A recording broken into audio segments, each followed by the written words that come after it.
suspension, unfortunately. Back from your first red card ever, you've just got to get the job done against the Reds and you're playing finals football. How does that sit with you?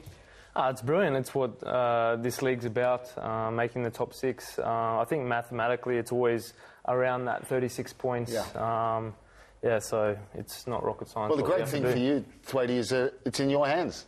Yeah, exactly. You know, if you win, that's it. Yeah, we're not worried about the other results on the weekend. Our focus is that 3 points, and you know, if we win by more than 3, we can actually overtake them. Mike, sorry, Dan, I just wanted to ask him about Cejudo, who's been excellent in the last couple of weeks. Mouth, that's why I did it. What's the change been? Why? We know he had injury problems at the start of the season, disruptive season, but he has looked absolutely outstanding, Macca. Yeah, after the first few games in the season, we were like, wow, this guy, and then, like you say, he sort of tailed off a bit for reasons. But what's been? Is it a confidence thing? I actually joke with him all year that he's been like the third marquee, and now he's moved into the second marquee role. I honestly believe it's because of his fitness, the type of league that it is. It takes the foreigners a while to adjust, but also his position. Yeah. He started off as a left, like a narrow winger under Popper, and the last 2 weeks he's played in that same role where he can dictate play. Yeah. So your first half against Brisbane was so dominant. Do you feel that that's going to make the other teams that are going to be making that finals be wary of Western Sydney? Because almost all year, maybe a lot of us have been saying, even the other teams have been saying, oh, this Western Sydney doesn't seem to have the passion or the drive. But over the last couple of weeks, you can almost see it back. What's that? I still think that our first halves have been really good in all the games, and still the second half we're yet to put it together. But yeah, I actually told Jack, who replaced me, you know, make sure you do well and keep your spot for the next week. So we've certainly done that. You know, when you win 3-0 and you're not playing, you're like, I guess I'm on the bench. What's your theory on that? Yeah, like for me, if I was coaching, I've told Josip as well, like, you know, you got to stick to the winning formula, and you know, it's about the team getting in the finals. Obviously, finals is a different story once we get there. Good news for Vedran Janjetovic, goalkeeper, 4-year contract. What about that? He's not going anywhere. He deserves it, and you know, made the most saves in the league. Yeah, 4 years is known in this league as something strange, but it's normal. Yeah. Like when I was in Poland, I signed a 5-year deal. It's normal. He's how long did that last? He's been our best. That's another story. He's been our best player. He deserves it. True. Like Scott Jamieson, I think, is the other one, and it should become more regular. And then you get the loyalty with the players and the club. You feel attached to the jersey. You know, that's. It should be normal. There's been a lot of talk about the short-term contracts and the instability of players, and you know, playing 5 months and then going, well, am I going to be here next year, and all that uncertainty. Does that get the best out of players? Does that I don't think it does. One train of thought saying that it pushes players to do their best, but that uncertainty and nervousness, and if people have got families, it can go the other way. I know whenever I've signed a contract or long-term contract at Victory, when I signed my first year, it was 4 years. I actually had the best time at Victory and playing football-wise because I didn't have that pressure, and it showed out on the pitch. I just think if you've signed in 1-year contracts here and there, you're kind of almost tense in that nervous energy, knowing that any little mistake you're going to do or make, you're going to lose your contract. You're not going to be able to renew it. Yeah, I agree. But maybe it's like the instability with the whole league at the moment with FFA and what's going on. I don't know. Have the allegiance with the fans. You're going into politics. I really like it. I'm just moving my hand. See where it goes. Thwaitie, thank you so much for joining us. Best of luck on Sunday. These fans, there's got a couple down there. I'm really hoping that you're doing incredibly well. Thanks, Thwaitie. Tomorrow night's clash now, though. The Big Blue Witch wraps up the regular A-League season, and we'll see the reigning premiers Sydney FC receive their premiers plate in front of their home crowd. A huge occasion awaits, and one that the A-League's leading goal scorer, Bobo, has helped to achieve with his mammoth goal haul this season. Let's take a look at the phenomenal exploits from Sydney's record-breaking Brazilian. 26 goals, 14 and 13 at Allianz. What stands out for you about this player? Well, I think he's probably the most clinical striker we've seen. Not since Fernando Reck, a compatriot of his, have we seen a striker who is really deadly in the air.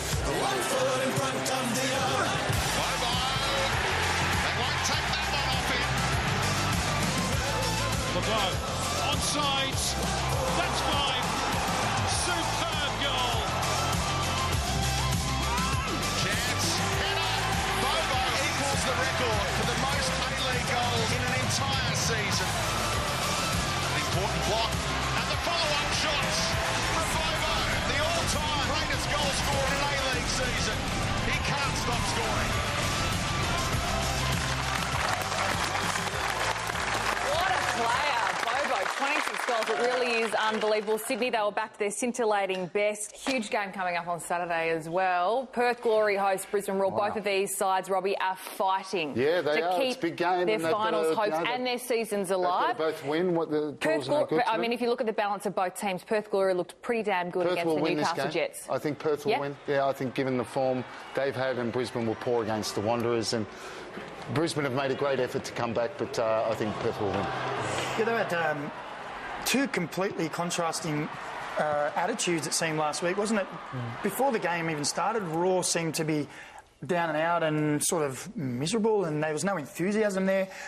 Perth, on the other hand, they came out like a house on fire, went bang, bang, scored 2 goals, and then it was party time, knocking the ball around.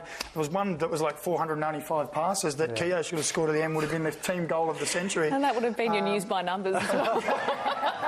But they look like they're in a team that's going, we are going to win and we're ready for this finals run. They looked mentally and physically ready, Perth Glory, and what could probably be your favourite fixture of the weekend. There's a big F3 derby coming your way. The Mariners and the Newcastle Jets. And look, all of the news coming out of one of these teams, of course, is the Central Coast Mariners have signed Mike Mulvey as their new coach. What do you make of it? Where's he been? He's back. So much success as we can see here with Brisbane Roar, but overall your thoughts, Macca? Yeah, a quick turnaround when he won the league, won a double with them, and then not long in the next season he was out the door, and he went off to Malaysia, was TD there and with Sabah, and then became coach, and then he went to another club and did exactly the same, but he's got experience, he's won a league, he knows all about it, and you're hearing rumours already that he wants to bring back some players who are, Mariners legends, Matty Simon, stuff like that, that he wants to get that culture back and get the fans back on board. And that's everything he spoke about when they presented him to the members the other day, was we want that engagement back and we want to give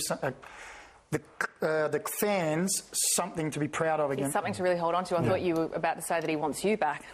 He's not that desperate. I thought, whoa, look, earlier in the show we asked you whether the A-League's record goal scorer, Bobo, will outscore the entire Mariners side this season. What about that? This is what you think. So it was just a yes or no answer. Yes, Bobo will score then in the Big Blue and he will outscore the Mariners. Bum bum. Sorry about that, Macca. All right, we're off to we're off to a quick break as we head there, though. Here are all the important stats you need to get your head around ahead of the clash between the Glory and Raw this Saturday night. Thanks, Tara. It's everyone's favourite time of the week. This is Stat Attack. Perth vs Brisbane this week. Last season, both these sides were involved in Super Sunday, the crazy last day of the season that saw 16 total goals scored across 2 matches. Onto this matchup, though. You're not wrong. Perth's undefeated in their past 6 home games against Brisbane, with 3 wins and 3 draws. This includes Perth's 6-3 win over Brisbane back in 2015-16, in a match that featured an A-League record 7 first-half goals. Already this season, these sides have combined for a total of 8 goals, so I'm giving the Stat Attack guarantee that there's going to be goals in this match. Now you got mental problems, man. A lot to play for as well. Perth must win if they're going to make the finals, and we could find ourselves with Melbourne City against Perth in week 1 of the finals at Amy Park for the 3rd consecutive year. Both sides have one 2-0 win. I just burned my tongue. Meanwhile, Brisbane need to win to keep alive their streak of qualifying for the finals in 8 consecutive seasons. But with so much to play for, I have to side with the home team. So it's Perth win in a match that will feature 5 or more goals.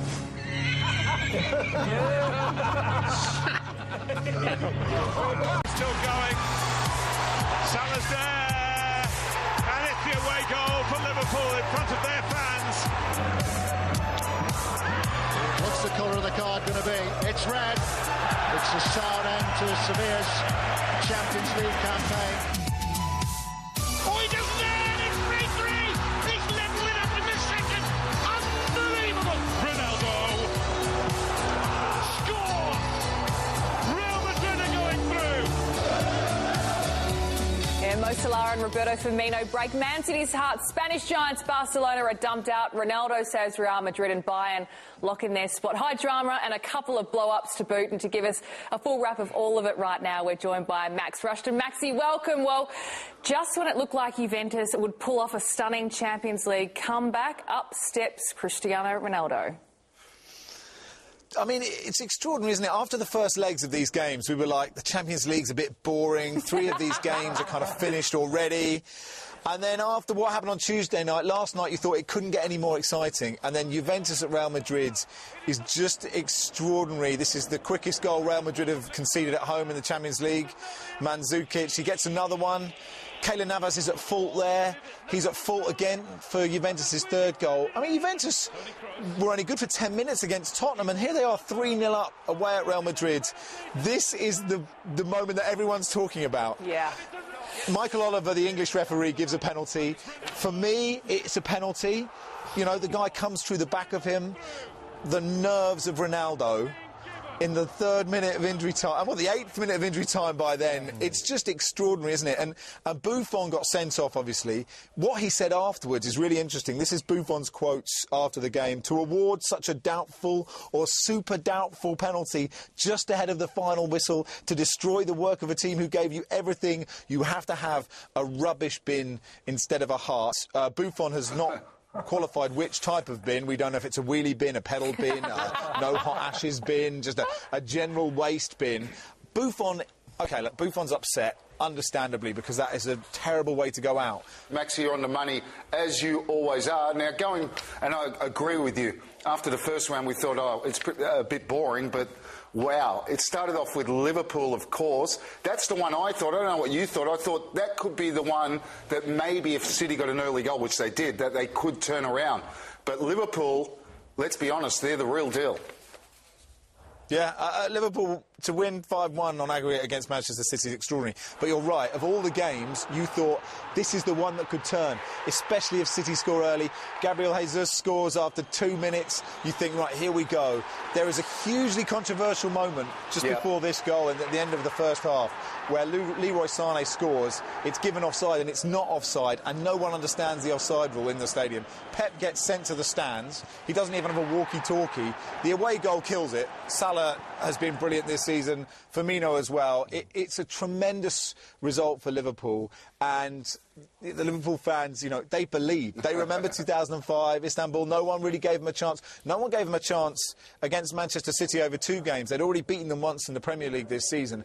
Yeah, Maxi, speaking of big defeats, Barcelona and Roma, there was some incredible scenes with Roma and the vision and the commentary. No one gave them a chance. We've got some vision, so talk us through this, mate. It was amazing. Cartellone diretto, il cross.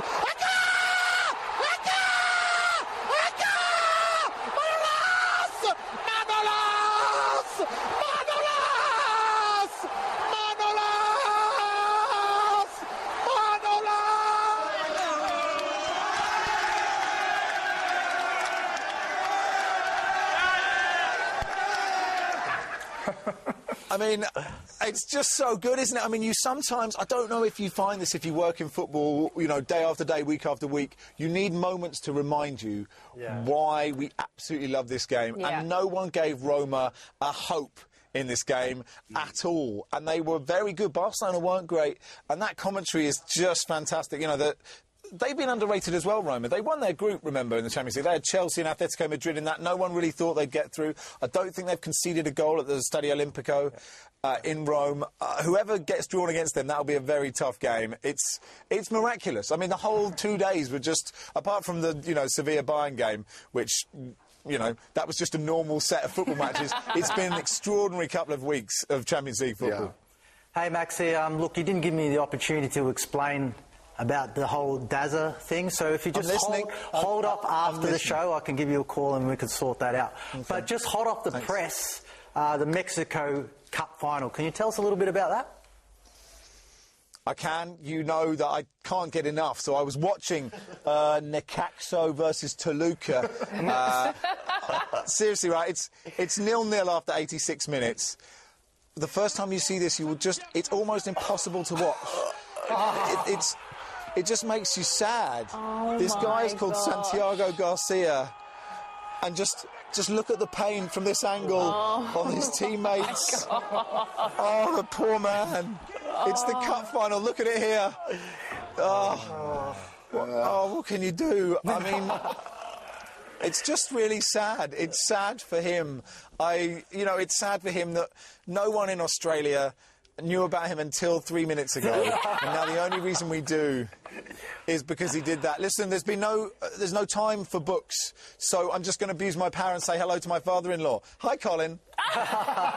Colin, we all send our love. Maxie, love your work. Thanks so much. We'll see you next week. See you, Maxie. See you later, guys. See ya. Colin, I bet he's a good guy. Well, every week we give a member of our studio audience a chance to kick for a brand new Hyundai i30 Elite in our Hyundai Top Corner competition. It is easy. Well, it's not so easy. Get him in the top bin. You go in the draw for the car. Get it past the goalkeeper, who will be Archie tonight, and an A-League jersey of your choice. Underneath someone's seat right now is Robbie Slater. Cut-out version, not the real one. He's on the couch. Have a look right now. If you've got it under your seat, you will be kicking for a chance to win the new Hyundai i30 Elite. Have a quick look. Get right up there. Yes! What's your name, young man? Josh Mason. McDonald's shop. We'll see you straight after this break. Josh and I, we're going to jump outside. See you soon. No pressure, Joe. Come on, Josh.